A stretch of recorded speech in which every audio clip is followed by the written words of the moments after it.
මේ පවුලිගේ කඳුළුවල ඇස්වලට කඳුළුවල දුකට සර් අපි අතරේ තියෙන ඒ අමුතුම බැඳීම නිසා. හැබැයි සර් අප්පට තාත්තට S2ට දුකක් නෙවෙයි ඒ වෙනුවට සතුටු කඳුලක් ගේන්න උපරිම හොඳට ඕලෙවල් විභාගෙ ලියනවා.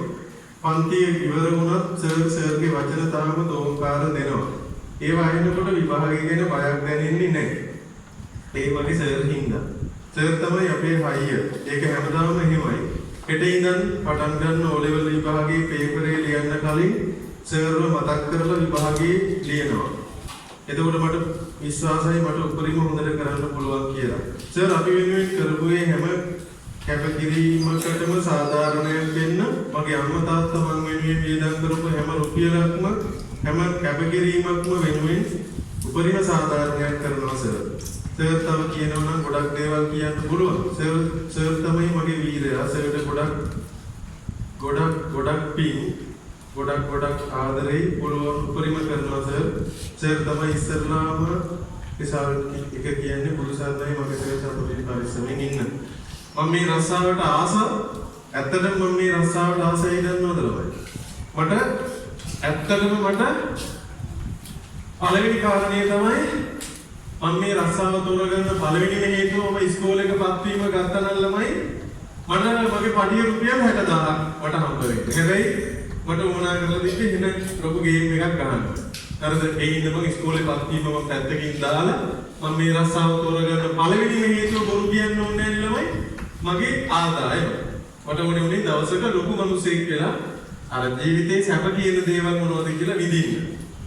දෙවෙනි කාරණේ තමයි අපි කරන දේ සතුටින් ඉන්න කරන්න ඕනේ. කරන හැම දෙයක්ම නේ මම ආසම දේ මොකද්ද දන්නවද?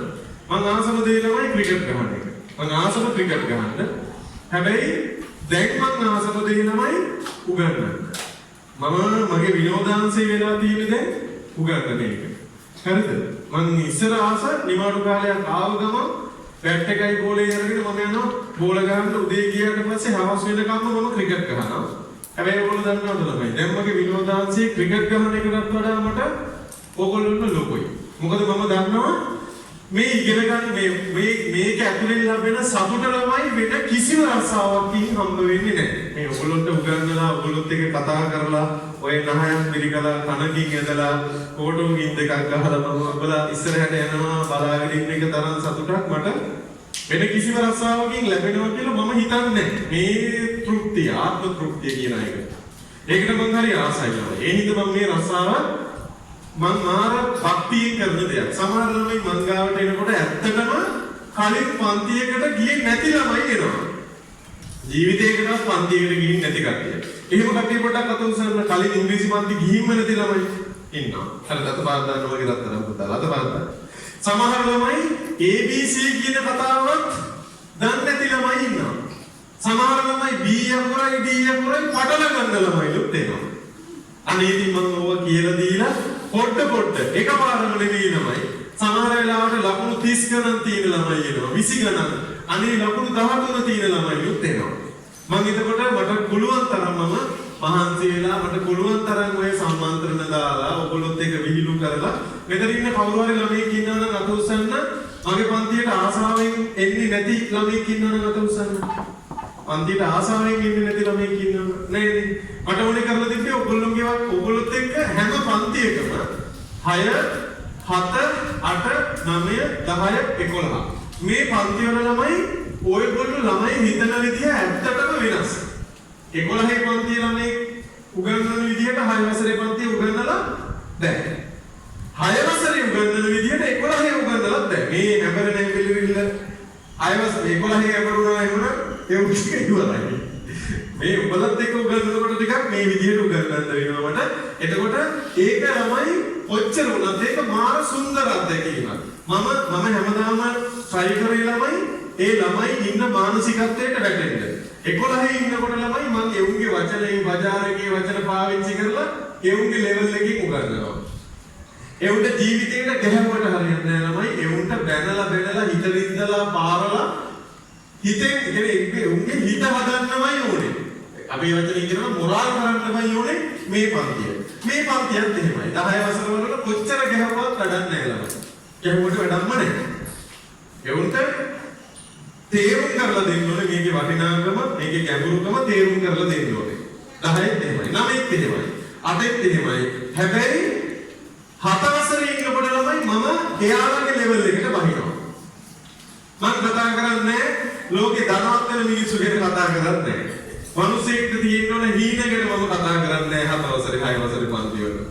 මිනිස්සෙක් අම්මලා අප්පච්චිලා කරන කැපකිරීම ගැන මම ලොකුවට කතා කරන්නේ 6 වසරේ. මම 6 වසරේ පන්ති කතා කරන්නේ බෙන්ටෙන් කාටුන් එක ගැන. සමහරවිට ෂූටින් මාඩින් කාටුන් එක ගැන. මට ඒ ඔයාලගේ ලෙවල් එකට බහැලා උගන්නන්න ඕනේ නිසා. මේ කියන තැනට බහැලා උගන්නන්න ඕනේ නිසා. හරිද? මම ඔය කණෙන් අදිනවා වගේ 11 එකේ කණෙන් ඇද්දලා ඒකමට අපිට කෙරෙනවා. ඒ හින්දා මම ඒව කරන්න ඕනේ ඔයගොල්ලෝගේ පන්තියේ. ඔයාලට ඔය පොඩිත්තගෙන යනවනේ මම. ඒ වගේ කෙරෙද්දුවත් 11 එකෙන් මට අපිට ගහයි. ඒ හින්දා එහෙම පොඩිත්තගෙන යන්නේ. මට කියන්න තියෙන්නේ මෙච්චරයි. මම හරි වාසනාවන්ත මිනිසෙක්. මම වාසනාවන්ත මිනිසෙක්. මට ජීවිතේ මට ලැබෙන්න ඕනේ හැම දෙයක්ම හම්බ වුණ මිනිසෙක්. ඒ හම්බ වුණේ වෙන කිසි දෙයක් ඉඳන් නෙමෙයි ළමයි.